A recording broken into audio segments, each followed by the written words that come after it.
Good evening, everyone, and welcome on this wonderful April evening to OTF Connect's webinars. This evening, we have Math Matters, Engaging Students in Meaningful Inquiries. Our presenter is returnee presenter, Maria Vampalis, and she comes to us with tremendous experience. You can see on her screen here, we got the TC2. She's going to explain all about that for you. Got a terrific presentation. Really looking forward to this one. And once again, thanks for joining us, and I'll turn it over to Maria.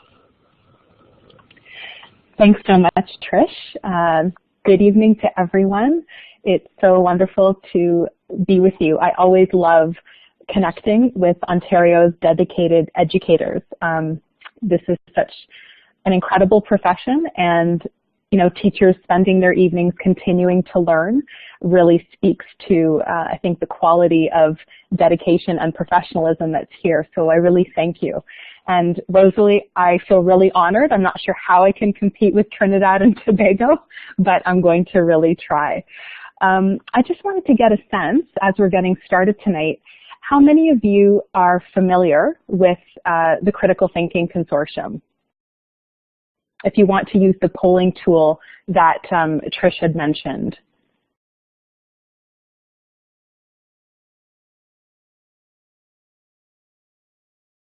Okay, so just give you another moment to say, so a number of you are familiar. And how many of you, I'll just clear that, how many of you have participated in one of my math sessions for OTF before?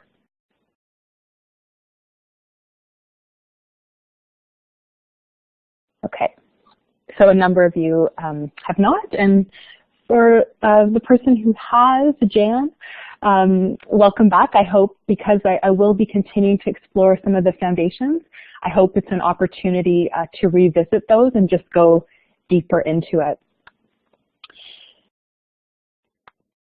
So I'm not sure how the group is feeling, how much you can relate with the little owl on the right of the screen there. Again, Rosalie, not picking on you, but hoping that the sunshine and the beautiful sea that's there is maybe helping with this. But just wanting to acknowledge the incredible work that teachers do. And one of the things that I always like to mention when I bring this image forward is there are so many things that we do in the course of the day-to-day with our work. I've been a teacher for over 16 years, most of that at the intermediate level, but I have taught from grade 5 up to the secondary level as well. One of the things I don't want to contribute to being that very tired little owl on the right is doing the thinking for our students. And that's one of the things that we're really going to explore together tonight, is how we can make some tweaks and some shifts in what we do to really highlight that it's the student thinking that we want to be nurturing. I'm sure you're already doing so many incredible things in your classroom, and I would like to harness the wisdom that's already here. And we've got a smaller group tonight, so one of the benefits of that I really like is that if people do want to speak, it allows for that to happen. So if you just want to raise your hand at any point and you have something that you do want to share with the group, please don't hesitate to do that. I want to invite you to consider this question, and I'm going to, on the next slide, I've got a little bit of space here that you can use the writing tool that Trish had introduced you earlier. And if you're having any difficulty whatsoever with that tool, then please feel free to just put it in the chat box. But what is one of the most effective things you already do to nurture engagement in mathematics with your students?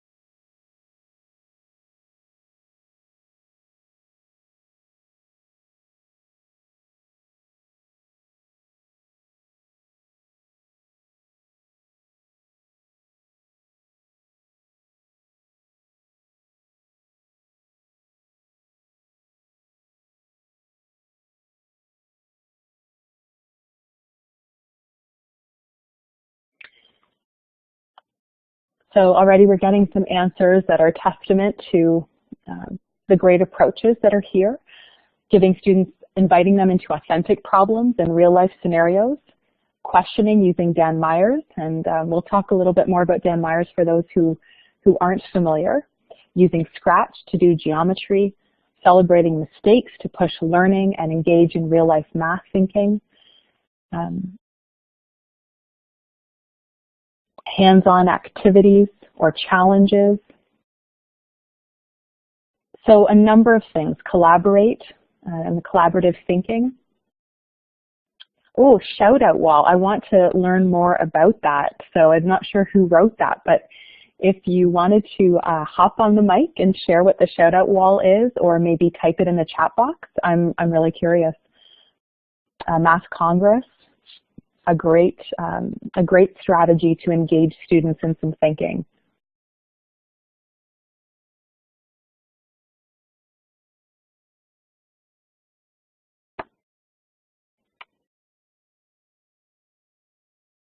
Use of Google Read and Write for math vocabulary, and a vocabulary chart for pre-teaching.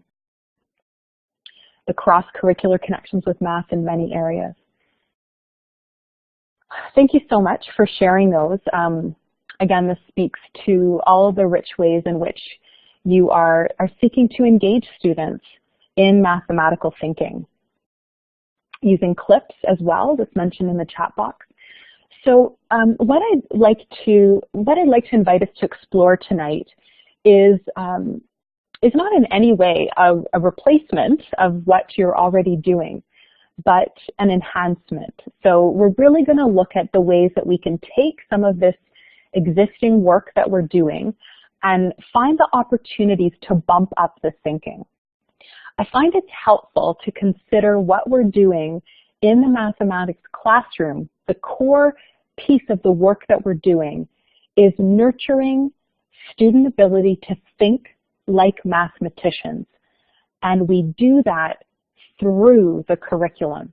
And so we have to carefully consider, as we're engaging students in these rich tasks and activities, to really ensure that the thinking, the mathematical thinking, is at the heart of what it is that we're doing. And that's what tonight we're going to be exploring together. John Vandewaal, who is the writer of sort of the core text in many teacher education programs, and many teachers probably still have that text, that thick text around teaching developmentally appropriate ways. He reminds us that no matter how patiently and clearly we explain, and we can be brilliant at it, we cannot think or learn for our students. So how do we create the opportunities that invite that deeper mathematical thinking? How do we shape a climate that supports that kind of thinking? How do we build the capacity for student thinking? And how do we provide guidance for student thinking? This is a taxonomy of meaningful engagement. And the idea of a taxonomy is that as we continue to go up, that we are encompassing what comes below. So if we're entertained and interested, we're also on task is the idea. And that we care. When we think about inviting our students into meaningful mathematical challenges and tasks, it's those tasks that surface the critical, collaborative, creative, and conceptual thinking that really nurture that kind of student engagement, that meaningful engagement. It's like when you become caught up in a Sudoku puzzle and you sort of lose track of everything around you because you are genuinely challenged. You really, really want to solve this. You want to get it right. And also that through our increase, through the learning, we become authentically transformed and empowered as thinkers. So what we're exploring tonight is how can we tweak some of our existing tasks to really bump up the thinking and ensure that it's inviting critical, collaborative, creative, and conceptual thinking in students. I just want to make sure I catch everything in the chat box. There's the shout out wall.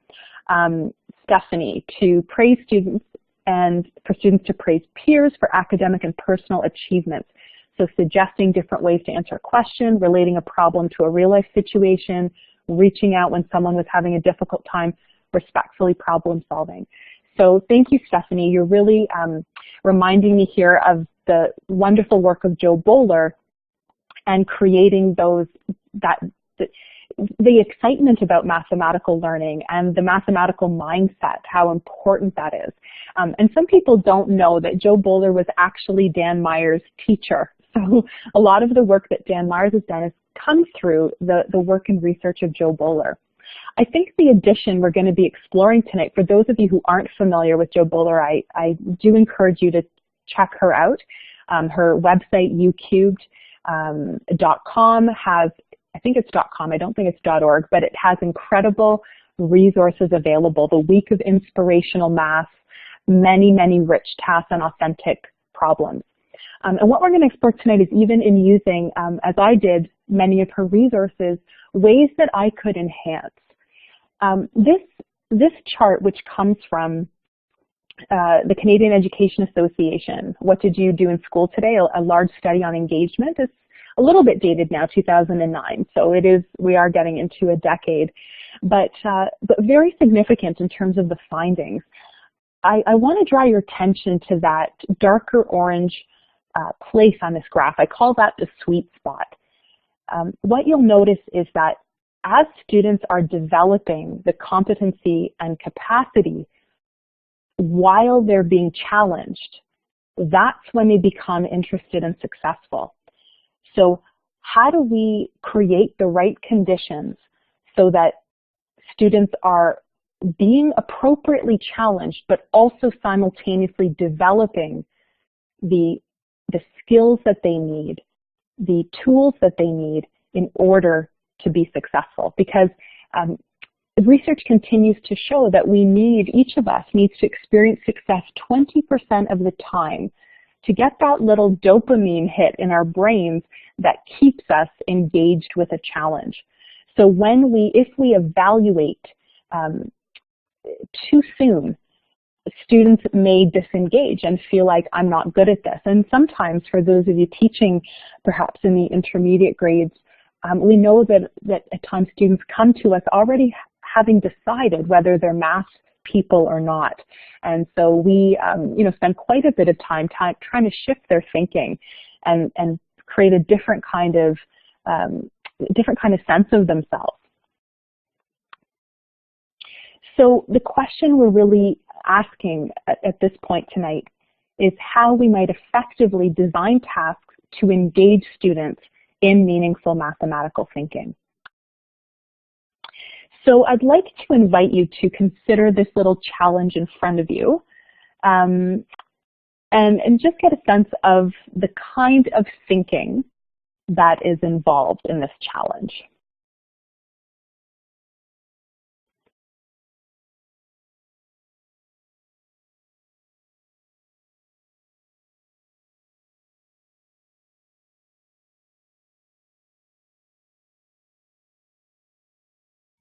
And what I'd like you to explore is what kind of criteria do you think would constitute the best way to represent a two-digit number to show its meaning? What's some of the criteria that you might use to support and scaffold students' thinking around that? And feel free to type your comments in the chat box.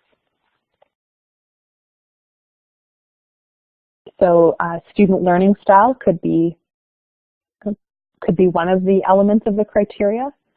The materials at hand.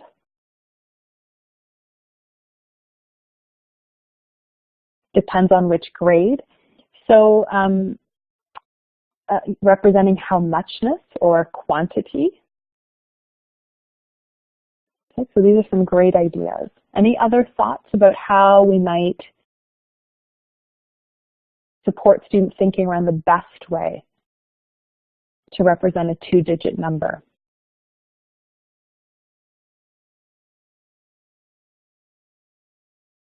I wonder as well about a way that allows you to see the representation clearly, right? A number is essentially a representation of this idea of how muchness. And absolutely a grade 2 student may represent it differently than a grade 7 student. So I want us to deconstruct this task and just notice a few things. From your perspective, I'm going to ask a couple of questions. You don't need to answer. You can think about this just quietly to yourself. Is there one definitive right answer to this question? That's one of the questions. What do you need to draw upon in order to answer this question? Right, so what are some of the intellectual tools that you need to draw on, that a student would need to draw on in order to effectively engage with this challenge? Right, so absolutely schema, their background knowledge. Right, there it is. There's the mathematical content. The meaning of the place value, previous experience, decomposing numbers, understanding the quantity or numbers. Also, we talked about that they would need to have this understanding of what best means in this particular context, and that context is dependent on the grade. It's dependent on a number of factors. So how do we highlight that criteria? They might need an understanding of models to show representation. So they might need some thinking strategies that will support them in thinking through this. They also might need some perseverance, that this may, for some, present a challenge depending on the grade level and a way to enter in. So perseverance could be another tool that they might need. So I'm hoping that what is surfacing is how the structure of the tasks that we invite students to engage with can surface a tremendous amount of thinking. And this task, what I just surfaced here, was a critical thinking challenge. And the Critical Thinking Consortium, it's a Canadian not-for-profit organization that spent 25 years really grappling with educators about how do we actually teach critical thinking. And so what I present to you here is not the definition, but it is the definition that we work with as a pedagogically useful definition. So we're thinking critically when we need to think through a problematic situation about what to believe or how to act, where the thinker needs to make a reasoned judgment. And as they make that reasoned judgment, it reflects the competent use of the intellectual tools for quality thinking. So we're going to unpack that and look at what those tools are. And I just want to again get these wonderful comments from everyone from the chat box. Feeling safe to show it in many ways, and they could be different for different students. So the way we engage the math talk. And also, so here's the tension I want to invite us to explore, is the tension of that openness, and as we unpack criteria with students, to allow that criteria to support their thinking and their ability to make a reasoned judgment. So that we'll get to that. I'll come back to that. So a person is thinking critically. Critical thinking is actually criterial-based thinking. It occurs when you're judging or making choices among different options, but in light of criteria. So again, here we were engaging with this challenge, thinking about the best way to represent a 2-digit number to show its meaning. And we're going to have to unpack with students and with ourselves becoming clear of what does best mean? What does that actually mean? we're creating a thinking classroom where students are learning to think and they're thinking to learn. Thinking is the way to engage with and deepen students' understanding of the curriculum and the subject matter. So this is the framework when we're creating thinking classrooms that we are shaping that climate. We're going to focus on the second quadrant in the top right of creating the opportunities, but I just wanted you to get a sense of the whole framework. And there are other OTF webinars that I've conducted, so if you want to revisit past webinar recordings where we play in some of these different arenas, what it means to assess the mathematical thinking, the building the capacity for thinking, and the shaping of the climate. So tonight, as I said, we're going to be really looking at the creating opportunities. And along the bottom here, what you see are the 5 intellectual tools that are always at play whenever we're thinking critically. So we need background knowledge. So when you think about that challenge we just did around the representation, and all of that rich background knowledge that you surfaced was necessary in order to engage. And to consider how difficult it would be if we did not have the appropriate background knowledge to enter in. That criteria for judgment, right? How are we going to decide? Like, how are we making our decision? Upon what basis? In that case, it was best. When it might be efficient, it could be accurate. It could be relevant. These are some examples of some qualifiers, some of the ways in which we're going to make our decisions as mathematical thinkers. The vocabulary of thinking. So if we ask students to make conjectures or to prove, to justify, do they have an understanding of what those words actually mean? Because time and time again, it shows that it can be the words themselves that are tripping up students from engaging with some of the challenges we set for them. The thinking strategies, these are the thousands of organizers and ways that we can, tactics and organizers, the ways that we support students to think through a challenge. So, a number line is a thinking strategy. A pro-con chart is a thinking strategy. A rating scale is a thinking strategy. So there's thousands of these. And again, the habits of mind. And the research continues to show that there's really 3 key habits of mind that we need in mathematics to be really sound mathematical thinkers. And they are perseverance, attention to detail, and open-mindedness or flexible-mindedness. So as we begin to intentionally nurture those habits of mind and really explicitly teach for those habits of mind and create those opportunities for the development, we can support students in very powerful ways to engage with math in meaningful ways. So when we put thinking at the core of our stance as educators, we can nurture students who are learning to think and thinking in order to learn. When we're thinking critically in math, that is thinking like a mathematician.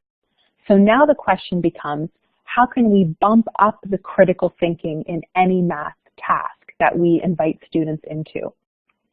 So I invite you to consider these 3 types of questions. I'd like you to consider the characteristics of each of these types of questions. So the type 1, the type 2, and the type 3. And you can either grab the mic if you want to share your thinking or chat in the chat box. And I just want to, again, highlight this rich conversation. I love this idea of the power of yet, which is perseverance. That's beautiful. I love that, the power of yet. That's fantastic. I'm going to totally take that with me and put it in my pocket. So again, the difference between these type 1, type 2, and type 3 questions.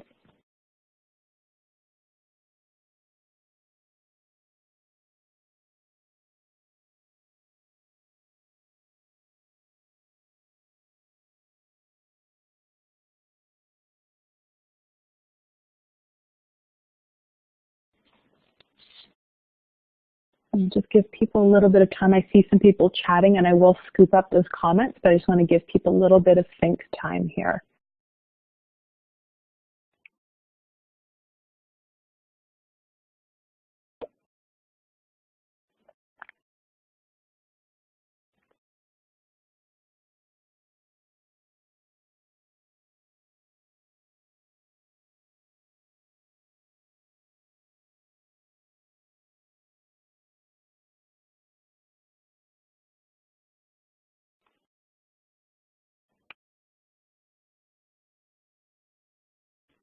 So what's surfacing is this idea that the type 1 has one correct answer, that the type 2 is more of a personal preference, and the type 3 is more open-ended. So with the type 1, I affectionately call these questions, and I just want to clarify one thing. None of these are bad questions. They're all questions that we use in our classroom. But we're looking at them and creating these distinctions because we want to be clear as teachers that different questions invite different things. And so when we want to be clear about what our intention is when we're framing our questions and tasks. So I affectionately call those type 1s the Where's Waldo questions.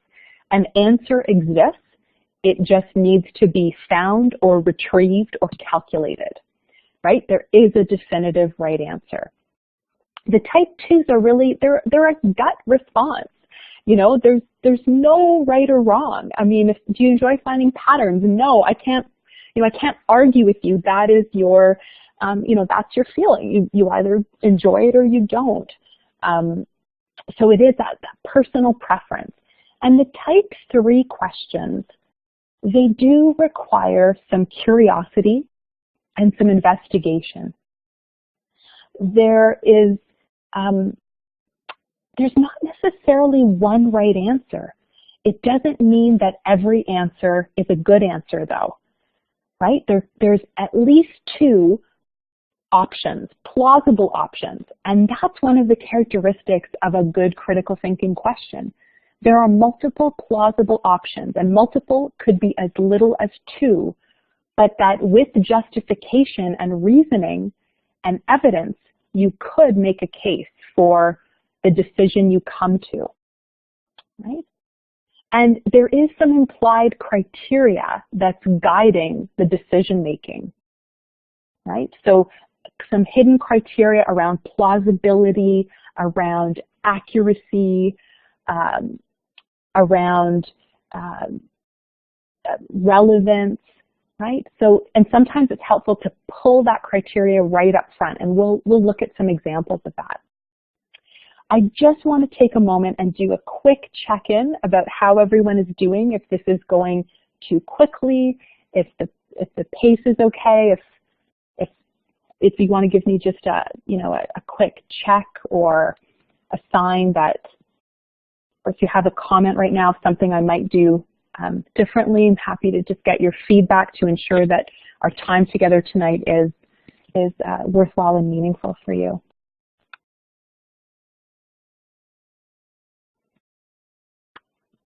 Okay, and I'll continue to check that. So if you want to let me know, please, again, don't hesitate.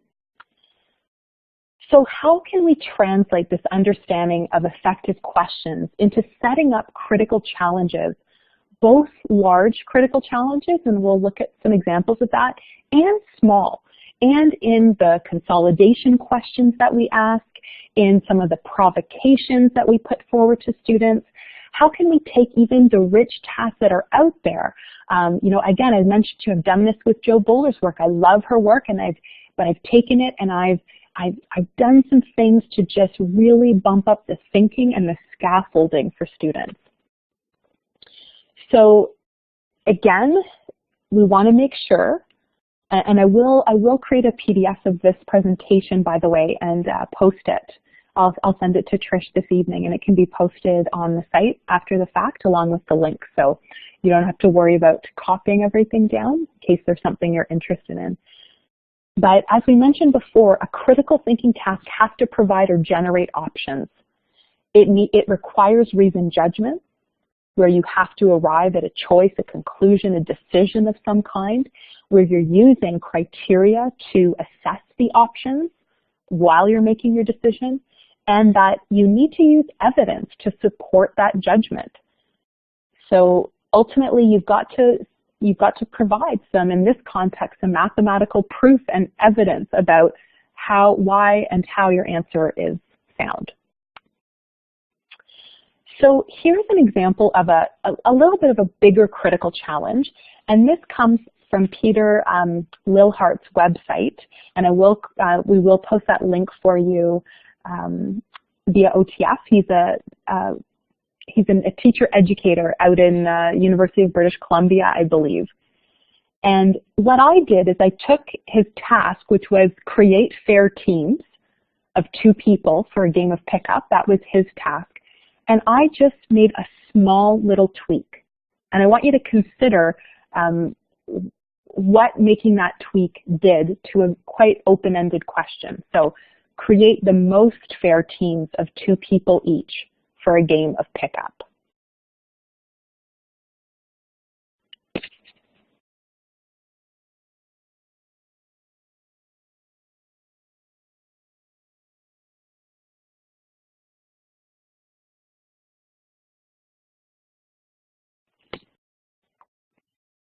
So again, I'm going to invite you to a really very subtle shift from create fair teams of 2 people to create the most fair teams of 2 people each.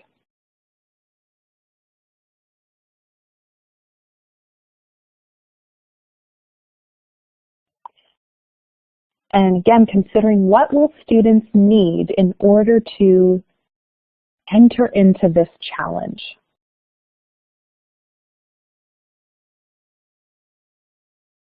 Yeah, thank you. They have to explore more options to see what is more fair. And you could almost see them having some really interesting conversations and arguments about this, about how they might compare the years involved in another sport with the years with basketball, and you know, some of the reasoning that might come through the students that would be really, really interesting.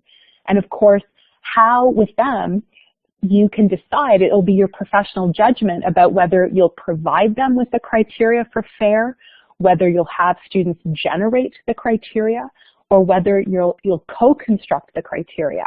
Yeah, absolutely. Equity versus equality could be an issue that comes up. So this richness that comes, and this was just a little tweak. Again, the task itself, create fair teams, it invites a lot of these conversations, but that little tweak of the most fair, that now they're really having to think about this concept of fair and what would be most fair, because there are a series of variations of teams that could be put together, and now the students will be having those decisions to make about what is most fair. Again, just wanted to quickly revisit, now that we've explored a little bit the attributes of a critical thinking task, the original question that we looked at: what is the best way to represent a 2-digit number to show its meaning? Right? We've got that criteria of best. We have multiple options. We have students needing to use some evidence to support the ultimate decision they make about which one of these is the best. And again, you can see them having these conversations and you know, interesting arguments, engaging arguments, hopefully, about that will really surface the mathematical language and conceptual understanding as they do that. And that's what a well-framed task really does, is it allows us to go deeper. It allows the students to go deeper.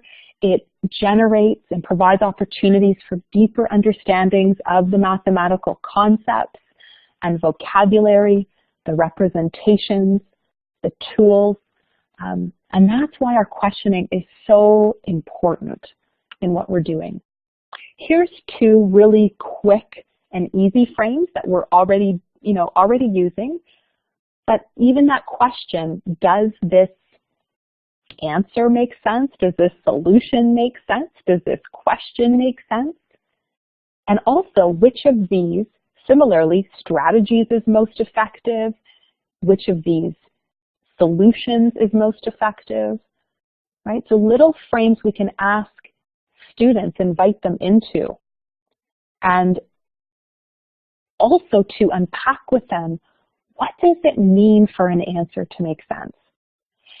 You know, and students, we did this with a grade 2 class. I did this activity with my colleague, Usha James, where we presented grade 2 students with a question. And the question was, there are 10 geese in the field, about half as many flew in. How many geese are in the field? And I presented the students with my answer and with this frame, does my answer make sense? And the first answer I gave them was, the field is muddy. And the students had little whiteboards and they wrote, and you know, they all, like, it was this triumphant no. No, your answer doesn't make sense. And we started to activate their schema, and the reasoning they gave is, well, you didn't answer the question. So that became one of our criteria, is an answer that makes sense first has to answer the question. And then we continued to engage in this co-construction with them, and they came up with this. We together got the idea that an answer that makes sense answers the question. It represents what we know to be true about math in the world, and that it is accurate. And so we started to use that and created an anchor chart that we could return to again and again, that, you know, students could then start assessing and self-regulating and self-assessing the work that they were doing.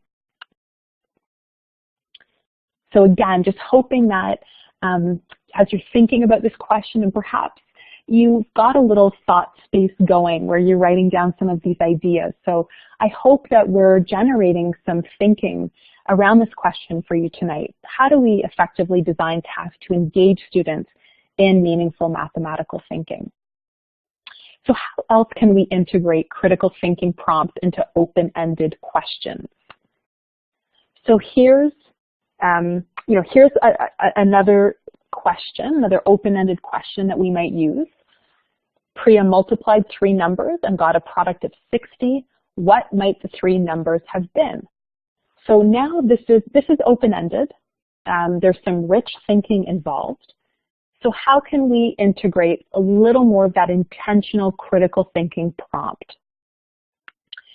So let's say we asked that question and then we invited students to share their strategy.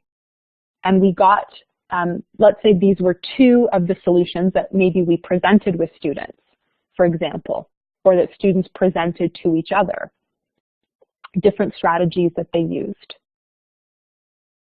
I'll just give you a moment to read those.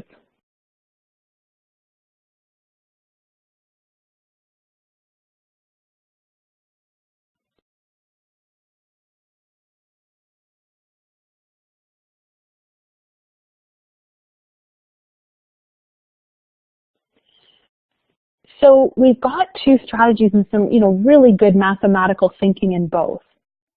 But what if we did want to invite students to consider these just a little more deeply, to consider the mathematics and the thinking strategy that was involved? Then perhaps we might wrap this critical thinking frame and ask them, again, which strategy is most effective? And again, there isn't necessarily one clear right answer to this question. How will we then unpack this idea of most effective with them? So what's some possible criteria? So perhaps you just want to, again, in the chat box, think about what kind of criteria might you unpack with students around the strategy that's most effective?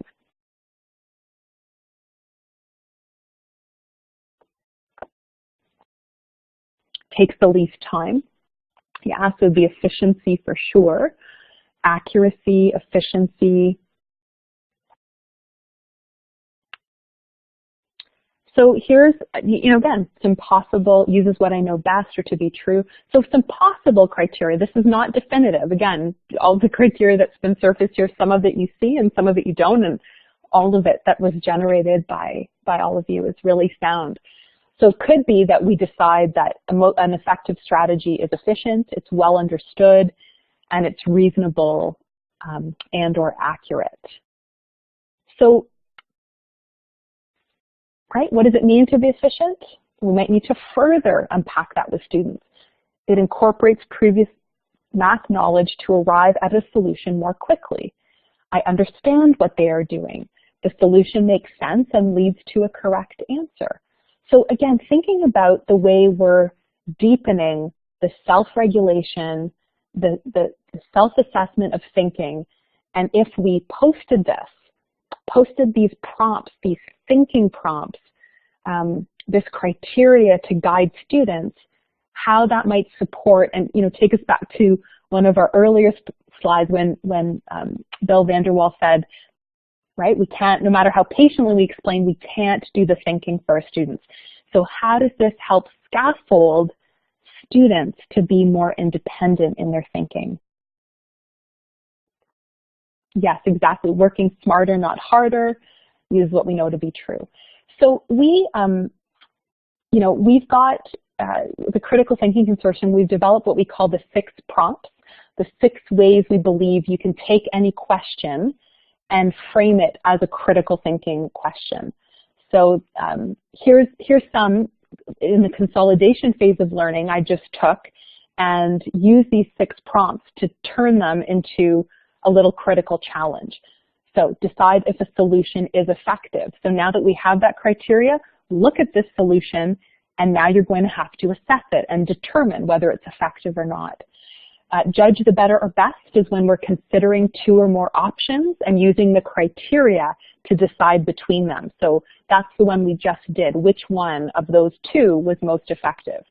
Rework the piece is when we take an existing product or performance and we change it with additional information or a new perspective or an additional focus or criteria. So adapt a strategy to make it even more effective. When we're decoding the puzzle, we're taking an existing product, we're taking an enigmatic situation actually, and we're trying to create a hypothesis or a reasonable explanation for it. So how does this solution or strategy work? The design to specs is when you take a product or you're designing a product or performance or solution of some kind according to some specifications or criteria. And we also have the perform to specifications, which is an authentic task in real time. So that could be lead the class through an effective solution to this problem. So that's the 6th one. Here's again, just looking at this, a common task, right? Checking answers, something we have students do in class in mathematical classrooms, a common question, and the little tweak that bumps up the thinking. And again, these opportunities for explicitly teaching those intellectual tools to nurture students' ability to think critically and think like mathematicians.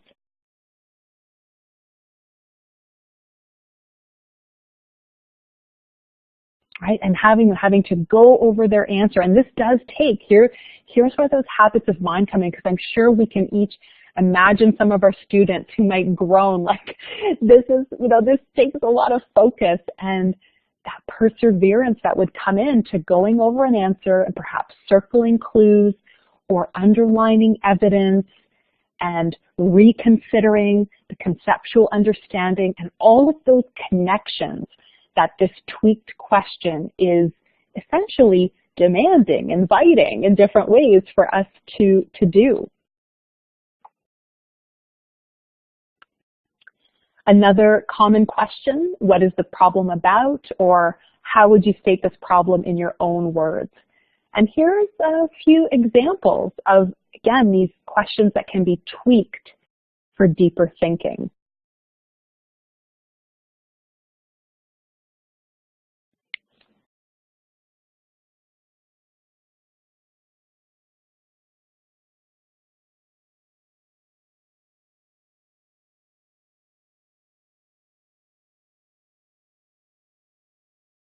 Any thoughts right now? I want to share any thoughts you're having about these tweaks. Is it generating any thoughts or ideas in you that you want to, again, share in the chat box? Or I know it can feel a little bit, feel some trepidation of grabbing that mic, but I would encourage you, if you feel compelled to share something, you've got an insight or a question right now that you want to bring.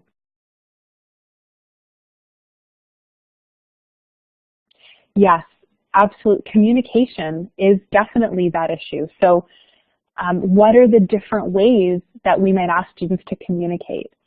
So, you know, does it need to be printing, or can we have students also use audio in order to share some of their thinking? Right, so, you know, I currently work with some students who are along the autism spectrum, and so, you know, the ways in which I have to, I really focus and use these intellectual tools in my approach, but of course I'm differentiating in different ways and scaffolding, and what I'm trying to do is nurture the development of these tools so that the students are empowered to be good decision makers. Thank you, Ashley. So saying that it does get at deeper thinking, engages students more, they're more interesting prompts or questions. Again, a common question for the task of checking answers, there's that little tweak. Intellectually engaging students, bumping up the thinking. How do you know that your answer is reasonable? So being able to even say to them, okay, I want you to prove to me that your answer is reasonable. Yes, it does allow for more rich math talk. What evidence, inference, or clues? Like, look at the vocabulary again, this opportunity to teach this vocabulary that's so critical to quality thinking in any discipline, and the particular vocabulary that we're going to, that students are expected to really understand in mathematics. Yes, thank you for bringing that up, Rosalie. I have found my experience, and why I'm so passionate about this approach is there are multiple entry points for students here. Because the way that we're differentiating, and it's a whole other conversation to have, but those intellectual tools have become my point of differentiation, one of my key areas of differentiation, because what they're doing is, because as we're inviting and creating these opportunities for thinking, we're surfacing a lot of thinking. We're getting a lot of rich data and information about student thinking. And with that lens of those tools, it's helping me ask that really critical question that we are carrying with us as teachers. And that question is, what do I intervene with when a student is struggling? And when? Like, when do I intervene? At what point do I need to enter in here? And what do I intervene with? Right? Because I don't want to be doing the thinking for them. So is it, for example, I need to introduce a little more understanding of fractions in order for them to enter into the question? Do they maybe need me to support them with, okay, have you thought about using a number line to support your thinking in this instance? Can I say to them, okay, I really want, remember we've talked about the importance, and we've explored as a class the importance of attention to detail. I want you to consider to what extent your work is reflecting that, right? And so now the tools become this really rich opportunity for me to have conversations with students and to assess them as well. Here's another example. So what do you know and what can you find out about the number 180? Right, so there's the tweak that we talked about, right? Checking answers. How do you know your answer is reasonable? And when we're looking at an effective solution, here's 3 criteria for that. Again, here's an anchor chart. This is from my classroom, and we spent time really understanding what this meant. So one of the things I did, like not all students really understood what an organized solution is. And I can tell them, but it doesn't mean they've constructed their own understanding. So one of the things I did is actually presented them with, you know, various examples of varying degrees of organization, and I had them rate and rank the solutions and say rank order them from most organized to least organized. And they really started to understand the nuances of an organized solution. You know, accuracy obviously is something we didn't have to spend too much time unpacking. But the final criteria there, demonstrates, communicates a deep conceptual understanding. I really challenged my students, and we spoke about what it means, what conceptual understanding is, and made that really explicit in the work that we did so that they got more comfortable with what it meant and what it means to think the way a mathematician thinks. Can I give an example of different levels? I don't have a visual of that, but for example, you could have, you know, you can have solutions that are very, very clearly outlined, you know, that sort of go step by step, or even if they're not step by step, that they really clearly show the process of the thinking. And solutions that are less organized, you know, one thing the students realized is that when they weren't communicating effectively, you couldn't follow the thinking, and therefore it was less organized. And I think that's one of the things we focus on quite a bit with students, and we see quite a bit, are those gaps in being able to really show their thinking effectively. And they started to connect that, you know, someone being able to understand this, that deep conceptual understanding, I need to organize this in a way so that that comes to life. Does that make sense? Is that helpful? Shadzi? So why should we focus on quality thinking in mathematics? It's the idea that critical thinking emphasizes that math requires thinking for yourself. And that is one of the greatest gifts we can give our students. That is one of the most important things to support those critical transitions that they make. If we can teach them to know themselves as thinkers, be metacognitively aware. You know, Alan Schoenfeld has his 3 essential props. I don't think I put it in this presentation. I might have, but I don't think I did. But Alan Schoenfeld, a great mathematical educator, his 3 prompts for metacognition is, what am I doing? Why am I doing this? And is it helping me?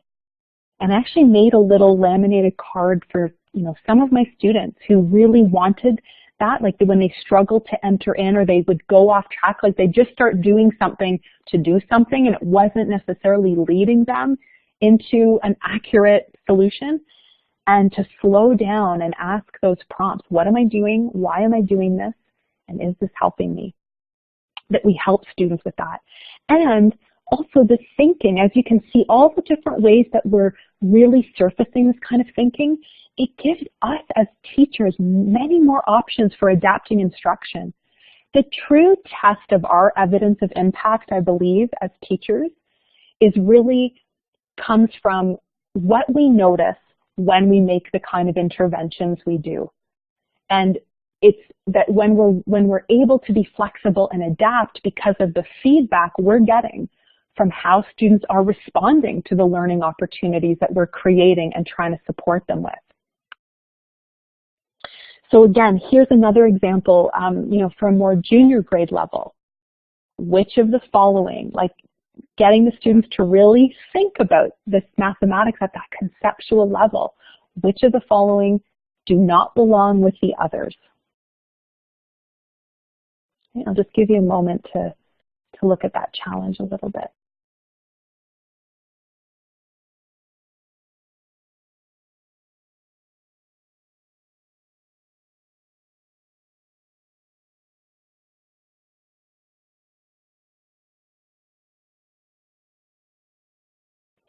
So again, putting the lens of our students here and considering how they're going to enter in, what they're going to be thinking about, what is being surfaced as they need to make these decisions, right, about which one does not belong.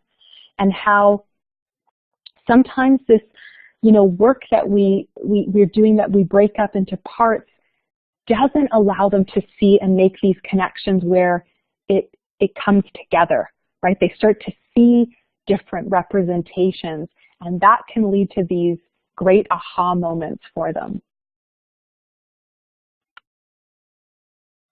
It really is working on complex mathematics that enables brain connections to develop. So what we practice is what we've become good at. So if we're practicing quality thinking, we're going to become better at being quality thinkers. Here's an example as well of one of those rich tasks, kind of framed a little bit around what Dan Myers does, but this was for a grade 8 critical inquiry that I created where, you know, part of the measurement unit involves circles and surface area for those of you who have taught grade 8. And my traditional way of approaching it was I would teach, you know, about circles first and then about surface area of cylinders, and then we do something creative. But I always found it was hard to get the students really engaged in learning about circles. And so what I did is on the very first day of this unit, I put this slide up. And I said, okay, develop a reasonable estimate for the surface area, and got the students to create thought books and ask them, so what do you need to know to be able to solve this? And I said, and by the way, this is a non-Googleable question. You're not going to find an answer to this question. And there isn't an answer on the website. And the student said, yeah, we checked. You were right. But what was beautiful is that the curricular expectations cascaded out of this rich challenge. And now what happened, what was so beautiful and really exhilarating for me, is that the students were now hungry for the learning. Like they were wanting to know about how to calculate the area of a circle and understand that, because they recognized they first needed that in order to get at the measurement of a cylinder, right? And so, and it was really wonderful because, you know, some of them have been to the Guggenheim, but those who didn't, like, this was a real building and it's quite an architectural marvel in a lot of ways. You know, and it just generated that idea of the math beyond, you know, the classroom and opened it up.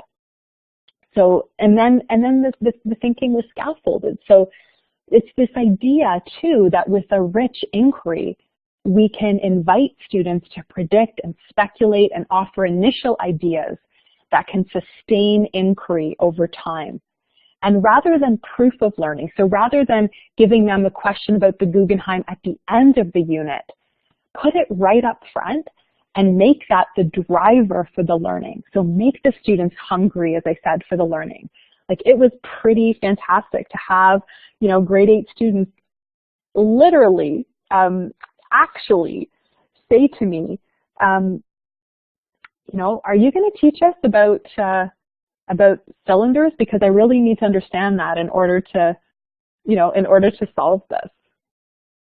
So most planning frameworks design with the end in mind, but in the cascade, the task becomes the driver.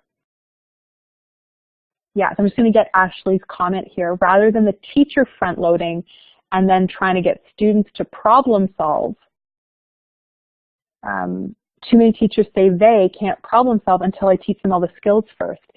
Yes, but it's that idea that you introduce it and then they've lived with that problem over time, and so we've actually given them more time to get it right. Like, it's this idea that my colleague Garfield Ginny Newman talks about of failing forward, right? Like, get all that incorrect schema, like get it all out on the table first, and then as we do the teaching and we get them to revisit that rich question, then they start making these connections.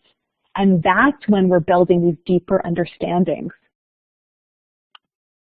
Right, and here's an example, and I do have permission from the student's parents to use her photo, but you can see the rich thinking and this connection that's happening in her thought book. Like, look at the mathematical processes here. She's representing, she's visualizing, she's estimating, she's crossing things off, she's making conjectures.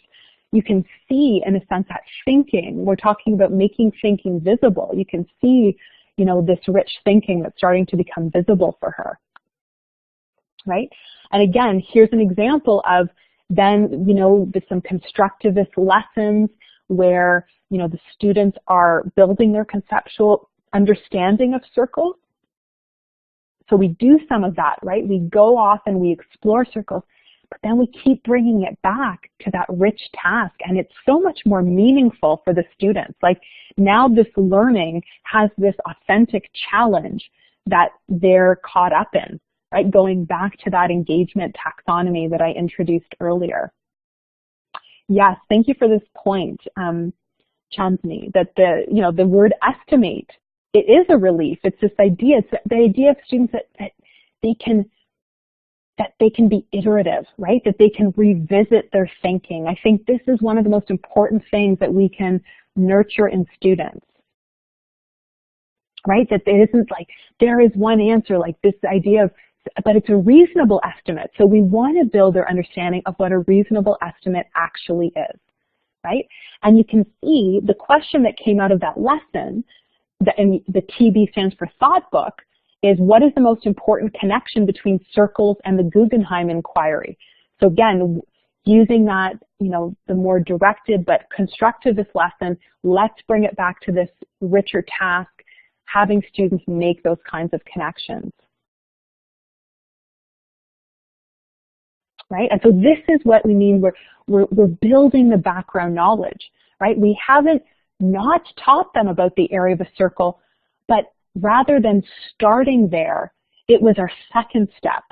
Our first step was to present a rich critical inquiry task, surface all of that schema, get all those questions going, get the richness of the curriculum alive in that room, and then move into, building that background knowledge. And this was something I'm really proud of, because this student's mother actually emailed me and said, I don't know what you've done to my child, but they were working on this very late, and this was a student who didn't want to communicate, but because those tools, going back to our little, orange chart of building the tools, appropriately challenging them, when you hit that little sweet spot, this is what it can look like. Like, this is a student who said, I'm not into math, and did not want to, necessarily seem to put that effort in, and yet look at the kind of, rich thinking that, ultimately he was starting to do. When we are asking students and inviting them to think critically, this is what these tools, these intellectual tools, can look like from an assessment lens. Right? Can the students draw on the accurate and relevant information on, let's say in this case, on circles and cylinders? Right? Are they able to make reasoned judgments using, like, were their estimates reasonable? Right? That's really important information for me. When I wanted them to prove that their answer was reasonable, did they understand? Did they actually prove, and did they use the words conjecture or show me that they understood what these words meant? The words justify, did they show me they understood what those words meant? Did I see them independently using some of the strategies that we were learning about, or did I see them apply their own that they were bringing forward from past experiences to this? And did I see them exhibiting that perseverance, attention to detail, and open-mindedness through the process? So these become, really powerful assessment lenses for me as well. Here's another example of an intermediate inquiry trying to take algebra and balancing equations, simplifying equations, and turn it into a critical challenge and try to bring through all of the rich connections of what's actually going on, right? So students have to rank from most important to least important. And so you start them off, right, the very first day. And some of them, they're like, I don't know what like terms are. I don't know what that means. But again, you're getting that all out on the table, right? The messiness of it. But it's beautiful and it's exciting, because then you can work with that and choreograph with that. Just another example of how you can bring critical thinking in is anticipation guides, where you generate statements that connect to both understandings and misunderstandings that are common with the concept that you're teaching. So here with like terms, you'll notice there's common understandings and misunderstandings, the beginning of the lesson, have students in groups have some conversations. Do you agree or disagree with the statement? And then have to justify why. And then you go through a lesson where, in this case, we did concept attainment. My colleague Laura Ginny Newman and I did concept attainment, where we put yes examples of like terms and no examples of like terms. And then with the students built the attributes, as you can see on the right, of like terms. And then what we were hoping to see is that anticipation guide became the exit card, so that, I'm going to go back to it for a second, so that notice it's an individual that responds post-learning, agree, disagree, and what we're looking for there is whether the attributes that had been surfaced during the concept attainment made their way into their reasoning.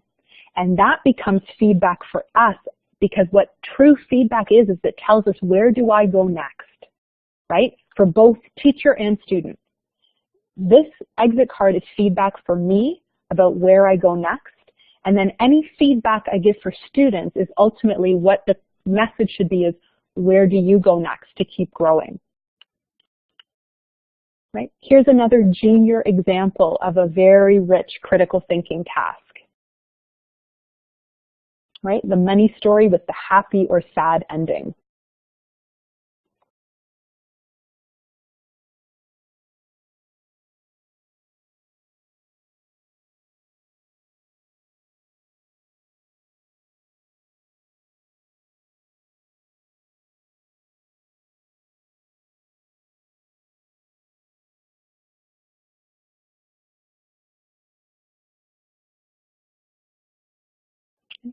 So helping students to really understand the concept of money.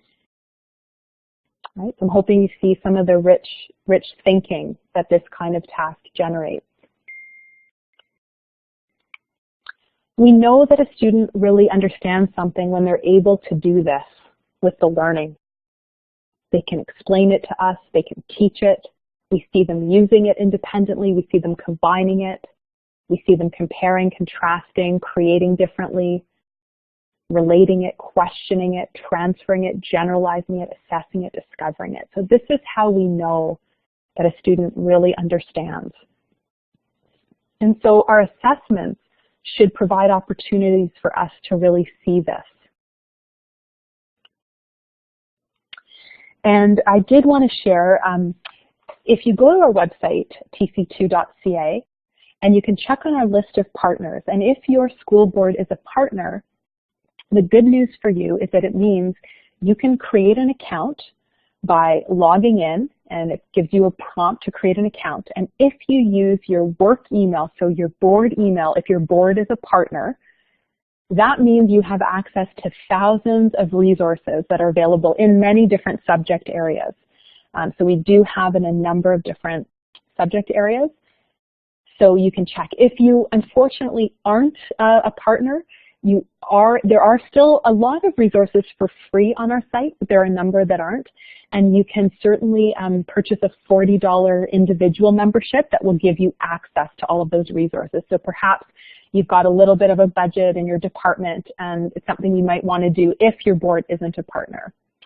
So we have, for example, these 80 tools for thought lessons that are adaptable. They're about scaffolding intellectual tools in many different subject areas.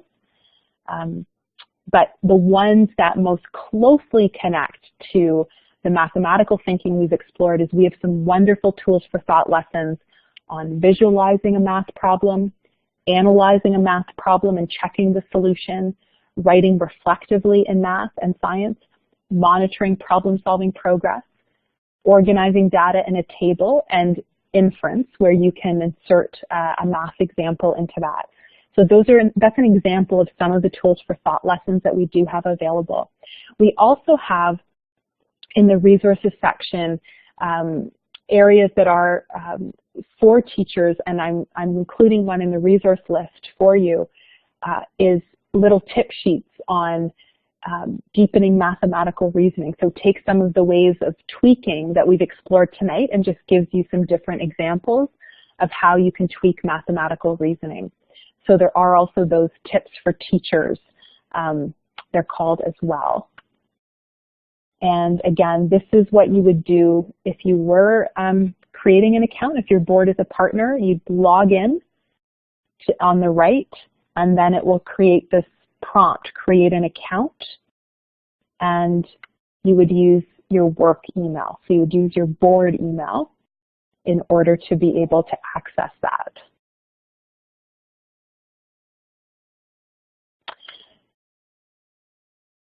You can also sign up for our mailing list, and that will keep you up to date about various resources and professional learning opportunities that we have. I believe that my colleague Laura Ginny Newman is actually running an OTF Summer Institute this summer, so that will be really exciting, and she's done a lot of fantastic work around critical thinking and mathematics. So I know OTF will be publishing information about the Summer Institute soon. So if this has tweaked your curiosity and interest and you want to dive a little bit more deeply, that is an opportunity that's coming up that may be helpful for you. So I hope that you have found this meaningful and worthwhile, that you've given up some of your precious time to be together tonight. If you at any point have any questions, that is my email address. I encourage you to reach out to me. I'd be happy to connect with you and answer questions.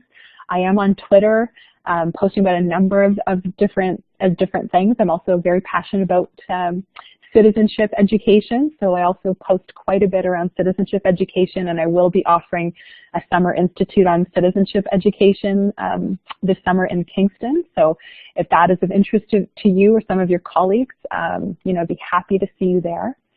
And also, just if there's any kind of last comments or questions that you have about tonight, that maybe we just have a few moments before Trish gets back on, and I know has some instructions for you as well. I'd really welcome that.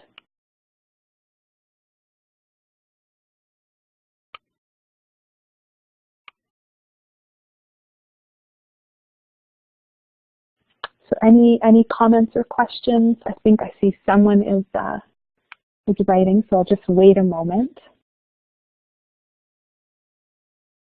I do hope that sparked some ideas and some things that maybe even tomorrow you could just get into your classroom and try out right away some of the things, and maybe some of the bigger pieces, something you might want to incorporate in some longer term planning, or think about an engaging unit during those summer months when we're really looking to how we're going to engage students in different ways when the weather's so lovely out, and also perhaps into the next year as well.